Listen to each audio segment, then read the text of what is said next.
नमस्कार, मैं स्वतंत्र कुमार और आप सभी का स्वागत करता हूं आपके अपने चैनल शॉर्ट हैंड टीम पर। तो दोस्तों, आज के इस वीडियो में दैनिक जागरण के संपादकीय से 462 शब्दों के डिक्टेशन को हम लोग लेने वाले हैं। इसे हम 3 अलग अलग स्पीड में लेंगे। पहली बार में 70 की स्पीड में, दूसरी बार में 80 की स्पीड में, तो तीसरी और आखिरी बार में इसी डिक्टेशन को हम लोग 90 की स्पीड में लेने वाले हैं। अगर आपको इस डिक्टेशन के पीडीएफ की ज़रूरत है तो आप हमारे टेलीग्राम ग्रुप को ज्वाइन कर सकते हैं। ग्रुप का लिंक इसी वीडियो के ठीक नीचे डिस्क्रिप्शन बॉक्स में आपको मिल जाएगा। तो 70 की स्पीड में आपका डिक्टेशन स्टार्ट होगा 5 सेकंड के बाद। तब तक के लिए आप रेडी रहें।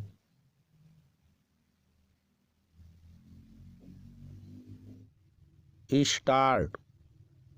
फेसबुक, इंस्टाग्राम और ट्विटर जैसे डिजिटल प्लेटफॉर्म के विरुद्ध की जाने वाली शिकायतों के समाधान के लिए शिकायती अपीलीय समितियों के गठन का निर्णय समय की मांग और आवश्यकता थी। दुनिया के अन्य देशों की तरह भारत में फेसबुक, इंस्टाग्राम, ट्विटर आदि सोशल नेटवर्क साइट्स के यूजर्स इतनी तेज़ी से बढ़े हैं कि करीब करीब हर स्मार्टफोन धारक उनसे जुड़ा है। चूँकि यह संख्या करोड़ों में है, इसलिए ऐसी कोई व्यवस्था बननी ही चाहिए थी जिससे लोगों की शिकायतों का समाधान हो सके। अच्छा होता कि शिकायतों के समाधान की व्यवस्था स्वयं सोशल नेटवर्क साइट्स चलाने वाली इंटरनेट मीडिया कंपनियों की ओर से की जाती, लेकिन उन्होंने इसका दिखावा ही अधिक किया या फिर आधी अधूरी और अविश्वसनीय व्यवस्था बनाई। इतना ही नहीं, कई बार तो इन कंपनियों ने संवेदनशील मामलों में सरकार के आदेश निर्देश को अनदेखा भी किया। यह ध्यान रहे कि कृषि कानून विरोधी आंदोलन के समय ये कंपनियां किस तरह माहौल खराब करने वाले नैरेटिव को गढ़ने का काम कर रही थीं। ये कंपनियां अपनी मर्जी के नैरेटिव को गढ़ने और उसे प्रोत्साहित करने का ही काम नहीं करती, बल्कि कई बार फर्जी खबरों को बढ़ावा भी देती हैं।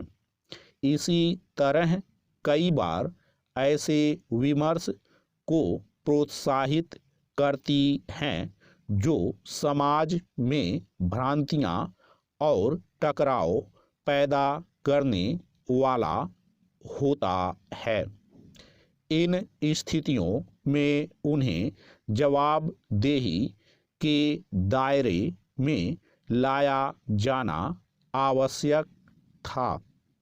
इसकी आवश्यकता इसलिए और बढ़ गई थी क्योंकि सोशल नेटवर्क साइट्स राजनीतिक एवं सामाजिक विमर्श को प्रभावित करने का काम करती हैं। इसे विस्मृत नहीं किया जा सकता कि कुछ प्लेटफॉर्म किस तरह चुनावों को प्रभावित करने का काम करते रहे हैं। पैरा। निसंदेह अभिव्यक्ति की स्वतंत्रता का अपना महत्व है और यह भी एक सच्चाई है कि सोशल नेटवर्क साइट्स इस स्वतंत्रता का सुगम माध्यम बन गई हैं, लेकिन उसका दुरुपयोग किसी भी समाज और देश में अशांति एवं वैमनस्य का कारण न बनने पाए, यह देखना सरकारों की जिम्मेदारी है।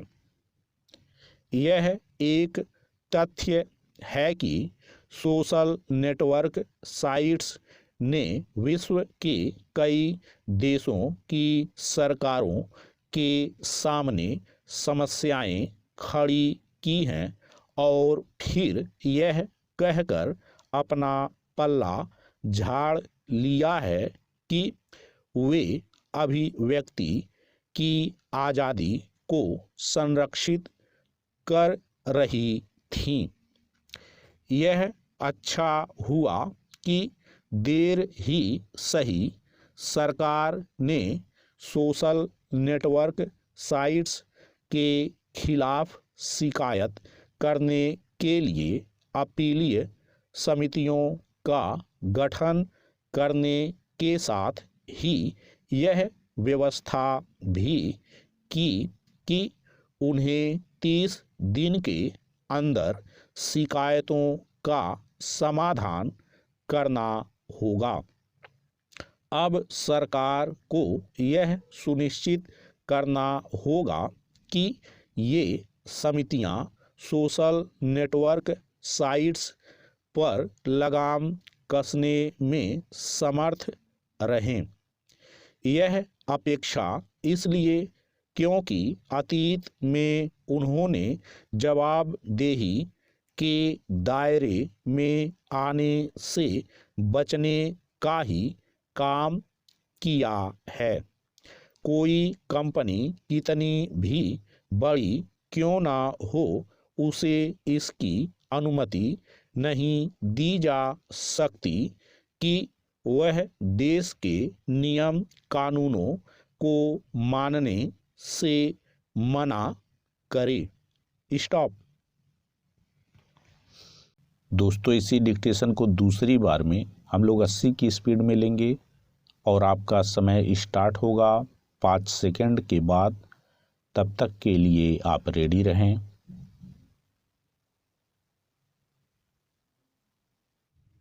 स्टार्ट।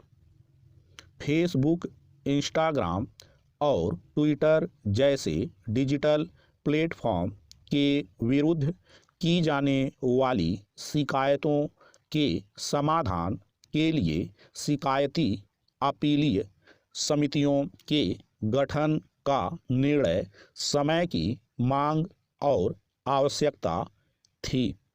दुनिया के अन्य देशों की तरह भारत में फेसबुक, इंस्टाग्राम, ट्विटर आदि सोशल नेटवर्क साइट्स के यूजर्स इतनी तेजी से बढ़े हैं कि करीब करीब हर स्मार्टफोन धारक उनसे जुड़ा है।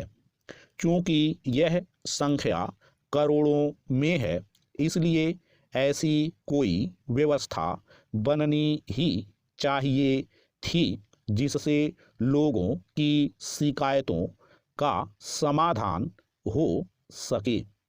अच्छा होता कि शिकायतों के समाधान की व्यवस्था स्वयं सोशल नेटवर्क साइट्स चलाने वाली इंटरनेट मीडिया कंपनियों की ओर से की जाती, लेकिन उन्होंने इसका दिखावा ही अधिक किया या फिर आधी अधूरी और अविश्वसनीय व्यवस्था बनाई। इतना ही नहीं, कई बार तो इन कंपनियों ने संवेदनशील मामलों में सरकार के आदेश निर्देश को अनदेखा भी किया।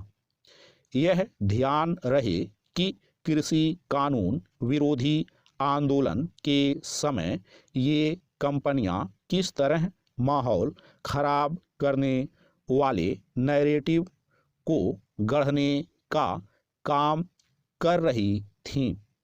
ये कंपनियां अपनी मर्जी के नैरेटिव को गढ़ने और उसे प्रोत्साहित करने का ही काम नहीं करती, बल्कि कई बार फर्जी खबरों को बढ़ावा भी देती हैं। इसी तरह कई बार ऐसे विमर्श को प्रोत्साहित करती हैं जो समाज में भ्रांतियां और टकराव पैदा करने वाला होता है। इन स्थितियों में उन्हें जवाबदेही के दायरे में लाया जाना आवश्यक था। इसकी आवश्यकता इसलिए और बढ़ गई थी क्योंकि सोशल नेटवर्क साइट्स राजनीतिक एवं सामाजिक विमर्श को प्रभावित करने का काम करती हैं। इसे विस्मृत नहीं किया जा सकता कि कुछ प्लेटफॉर्म किस तरह चुनावों को प्रभावित करने का काम करते रहे हैं। पैरा, निसंदेह अभिव्यक्ति की स्वतंत्रता का अपना महत्व है और यह भी एक सच्चाई है कि सोशल नेटवर्क साइट्स इस स्वतंत्रता का सुगम माध्यम बन गई हैं, लेकिन उसका दुरुपयोग किसी भी समाज और देश में अशांति एवं वैमनस्य का कारण न बनने पाए, यह देखना सरकारों की जिम्मेदारी है। यह एक तथ्य है कि सोशल नेटवर्क साइट्स ने विश्व के कई देशों की सरकारों के सामने समस्याएं खड़ी की हैं और फिर यह कहकर अपना पल्ला झाड़ लिया है कि वे अभिव्यक्ति की आज़ादी को संरक्षित कर रही थीं। यह अच्छा हुआ कि देर ही सही सरकार ने सोशल नेटवर्क साइट्स के खिलाफ शिकायत करने के लिए अपीलीय समितियों का गठन करने के साथ ही यह व्यवस्था भी की कि उन्हें 30 दिन के अंदर शिकायतों का समाधान करना होगा। अब सरकार को यह सुनिश्चित करना होगा कि ये समितियां सोशल नेटवर्क साइट्स पर लगाम कसने में समर्थ रहें। यह अपेक्षा इसलिए क्योंकि अतीत में उन्होंने जवाबदेही के दायरे में आने से बचने का ही काम किया है। कोई कंपनी कितनी भी बड़ी क्यों ना हो, उसे इसकी अनुमति नहीं दी जा सकती कि वह देश के नियम कानूनों को मानने से मना करे। स्टॉप। दोस्तों, इसी डिक्टेशन को तीसरी और आखिरी बार में हम लोग 90 की स्पीड में लेंगे और आपका समय स्टार्ट होगा 5 सेकंड के बाद। तब तक के लिए आप रेडी रहें।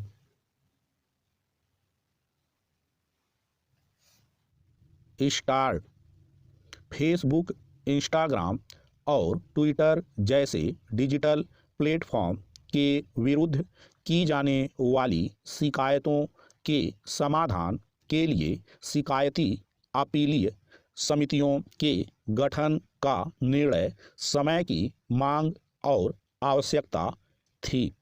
दुनिया के अन्य देशों की तरह भारत में फेसबुक, इंस्टाग्राम, ट्विटर आदि सोशल नेटवर्क साइट्स के यूजर्स इतनी तेज़ी से बढ़े हैं कि करीब करीब हर स्मार्टफोन धारक उनसे जुड़ा है। चूँकि यह संख्या करोड़ों में है, इसलिए ऐसी कोई व्यवस्था बननी ही चाहिए थी जिससे लोगों की शिकायतों का समाधान हो सके। अच्छा होता कि शिकायतों के समाधान की व्यवस्था स्वयं सोशल नेटवर्क साइट्स चलाने वाली इंटरनेट मीडिया कंपनियों की ओर से की जाती, लेकिन उन्होंने इसका दिखावा ही अधिक किया या फिर आधी अधूरी और अविश्वसनीय व्यवस्था बनाई। इतना ही नहीं, कई बार तो इन कंपनियों ने संवेदनशील मामलों में सरकार के आदेश निर्देश को अनदेखा भी किया। यह ध्यान रहे कि कृषि कानून विरोधी आंदोलन के समय ये कंपनियां किस तरह माहौल खराब करने वाले नैरेटिव को गढ़ने का काम कर रही थीं। ये कंपनियां अपनी मर्जी के नैरेटिव को गढ़ने और उसे प्रोत्साहित करने का ही काम नहीं करती, बल्कि कई बार फर्जी खबरों को बढ़ावा भी देती हैं। इसी तरह कई बार ऐसे विमर्श को प्रोत्साहित करती हैं जो समाज में भ्रांतियां और टकराव पैदा करने वाला होता है। इन स्थितियों में उन्हें जवाबदेही के दायरे में लाया जाना आवश्यक था। इसकी आवश्यकता इसलिए और बढ़ गई थी क्योंकि सोशल नेटवर्क साइट्स राजनीतिक एवं सामाजिक विमर्श को प्रभावित करने का काम करती हैं। इसे विस्मृत नहीं किया जा सकता कि कुछ प्लेटफॉर्म किस तरह चुनावों को प्रभावित करने का काम करते रहे हैं। पैरा, निसंदेह अभिव्यक्ति की स्वतंत्रता का अपना महत्व है और यह भी एक सच्चाई है कि सोशल नेटवर्क साइट्स इस स्वतंत्रता का सुगम माध्यम बन गई हैं, लेकिन उसका दुरुपयोग किसी भी समाज और देश में अशांति एवं वैमनस्य का कारण न बनने पाए, यह देखना सरकारों की जिम्मेदारी है।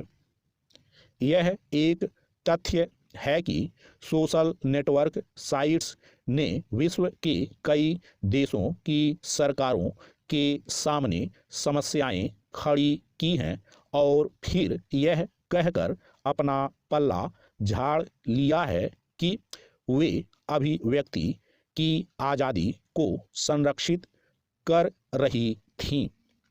यह अच्छा हुआ कि देर ही सही सरकार ने सोशल नेटवर्क साइट्स के खिलाफ शिकायत करने के लिए अपीलीय समितियों का गठन करने के साथ ही यह व्यवस्था भी की कि उन्हें 30 दिन के अंदर शिकायतों का समाधान करना होगा। अब सरकार को यह सुनिश्चित करना होगा कि ये समितियां सोशल नेटवर्क साइट्स पर लगाम कसने में समर्थ रहें। यह अपेक्षा इसलिए क्योंकि अतीत में उन्होंने जवाबदेही के दायरे में आने से बचने का ही काम किया है। कोई कंपनी कितनी भी बड़ी क्यों ना हो, उसे इसकी अनुमति नहीं दी जा सकती कि वह देश के नियम कानूनों को मानने से मना करे। स्टॉप।